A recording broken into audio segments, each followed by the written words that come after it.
What a sky.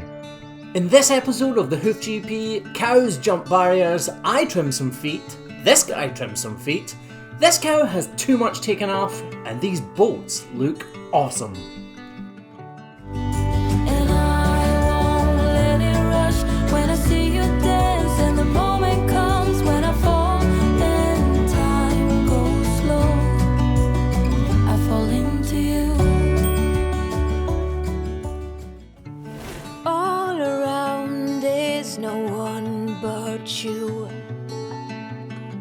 He hold my heart. Strangest sound gets around us too.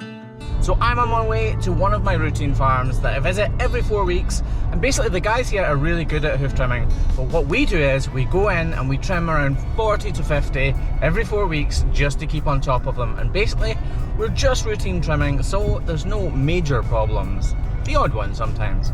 But today, because Craig's not here, Adrian, the herd manager, is going to be trimming with me, and it's a fantastic opportunity for him to hone his skills. He is really good, but he says himself he's probably got into some bad habits, and today we're going to try and rectify them.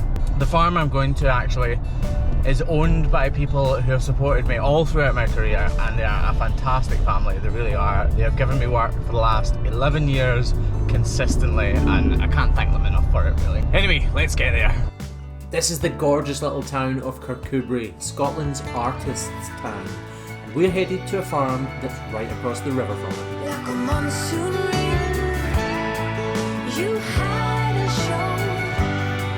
Like a lightning bolt, you had it all. Morning, ladies.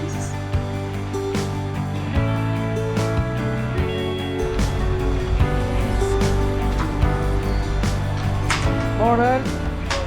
Alright. Yeah, good.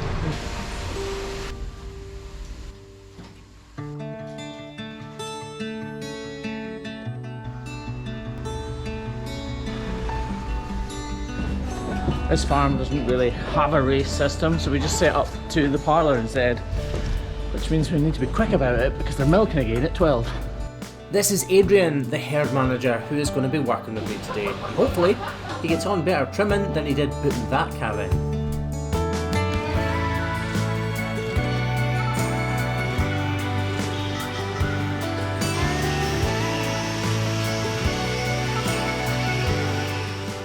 The cows on this farm have great feet, and it's a good job because we usually trim around 50 in just under 3 hours, and we couldn't possibly do that if we were dealing with problem after problem after problem. Take this cow for instance. She has great shaped feet, but she has a little bruising on that outer claw, so modelling it out, freshening up the balance between the two digits, and cracking on with the next foot will make sure she stays in perfect condition.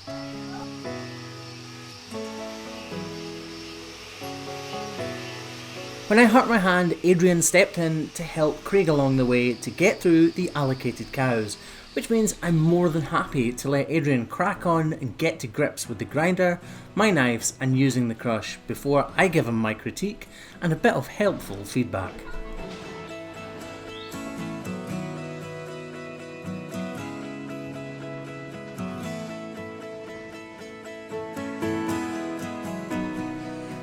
I love trimming cows' feet like this, picking them up, rebalancing them, and stopping any problems occurring before they're even a twinkle in the cow's eye.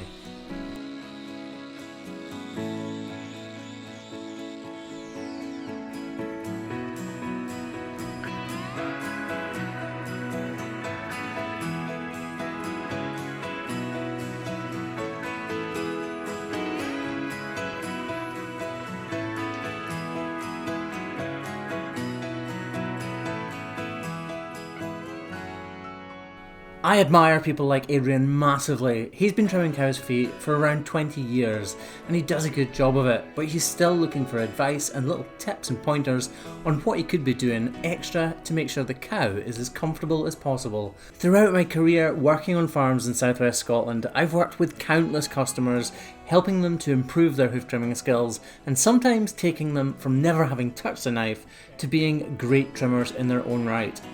I've been criticised in the past for passing on knowledge free of charge to my customers, but it's not free of charge in my eyes. This is all part of the service. We're working towards one common goal, to make sure that these cows are as comfortable as they possibly can be and performing to the very best of their abilities. That claw is always going to be bigger than the inside claw, so you put a rubber one on, it's going to last a lot longer. Because if there's a bruise, the bruise means that she's being hurt every time she steps.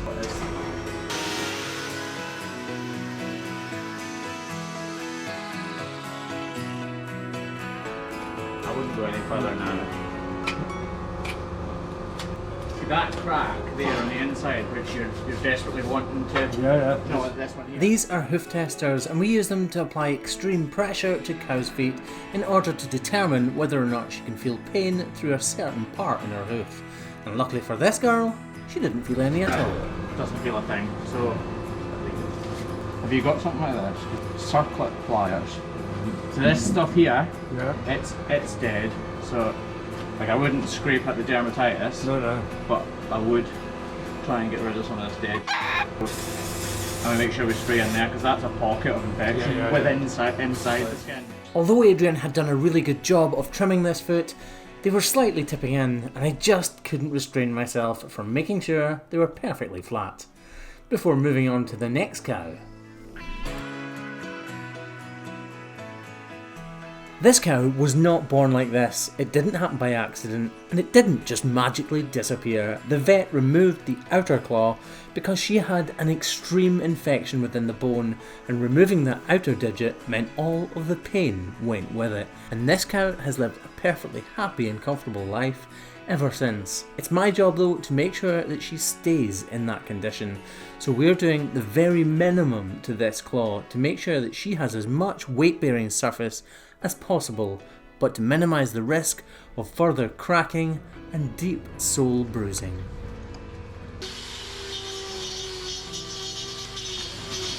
And this is our last cow of the day.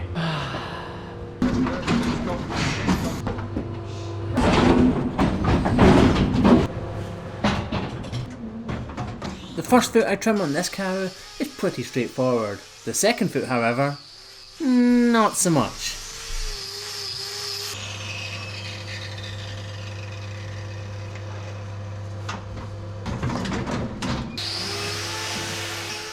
So after checking our records, it turns out we trimmed this cow just over 8 weeks ago when she had a severe crack in her white line of that outer claw.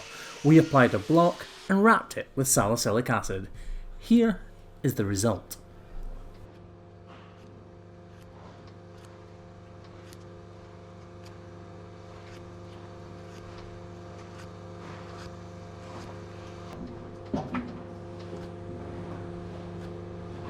Take it this cow was really lame and kind of got fixed a bit. 415.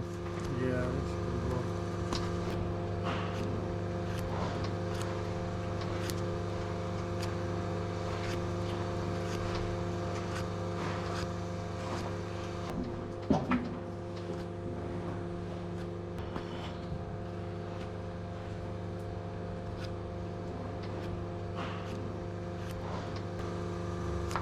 I'm hoping then that in future you won't have to do so much remedial repair work from me. This cow has healed up tremendously well and I'm extremely happy with the outcome. That bruising is almost inconsequential and she will make a full and complete recovery. This is a job well done. That's better. Now that was a nice easy Friday. And that, folks, brings us to the end of another busy working week and to the beginning of my awesome drive home. It's